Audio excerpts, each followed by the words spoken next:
ಜಿಲ್ಲೆಯ ಪಾವಗಡ ತಾಲೂಕಿನ ಜೋಡಿ ಅಚ್ಚಮ್ಮನಹಳ್ಳಿ ಕೆರೆಯಲ್ಲಿ ಜಾಲಿ ಮರಗಳ ಕಟಾವು ವಿವಾದಕ್ಕೆ ಕಾರಣವಾಗಿದೆ.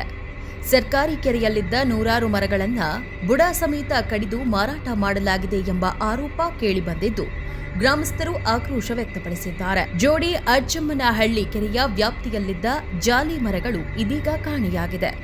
ಕೆರೆಯ ಅಭಿವೃದ್ಧಿ ಸಮಿತಿ ಹೆಸರಲ್ಲಿ ಮರಗಳನ್ನು ಕಡಿದು ಮಾರಾಟ ಮಾಡಲಾಗಿದೆ ಎಂದು ಗ್ರಾಮಸ್ಥರು ಆರೋಪಿಸಿದ್ದಾರೆ.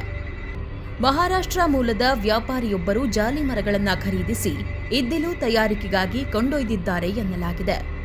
ಮರಗಳನ್ನು 80,000 ರೂಪಾಯಿಗೆ ಖರೀದಿಸಿದ್ದೇವೆ ಎಂದು ವ್ಯಾಪಾರಿ ಹೇಳಿಕೊಂಡಿದ್ದಾರೆ ಎಂಬ ಮಾಹಿತಿ ಲಭ್ಯವಾಗಿದೆ.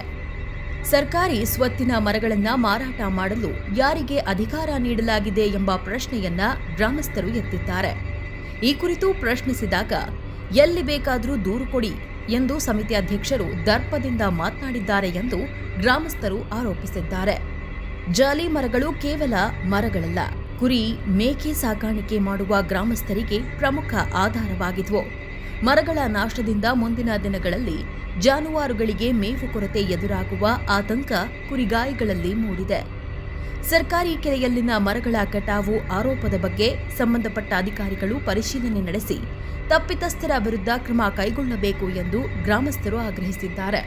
ಸರ್ಕಾರಿ ಆಸ್ತಿಯ ಸಂರಕ್ಷಣೆ ಹಾಗೂ ಜಾಲಿ ಮರಗಳ ಕಟಾವು ಕುರಿತು ಎದ್ದಿರುವ ಆರೋಪಗಳಿಗೆ ಅಧಿಕಾರಿಗಳ ತನಿಖೆಯ ಬಳಿಕವೇ ಸ್ಪಷ್ಟ ಉತ್ತರ ಸಿಗಬೇಕಿದೆ.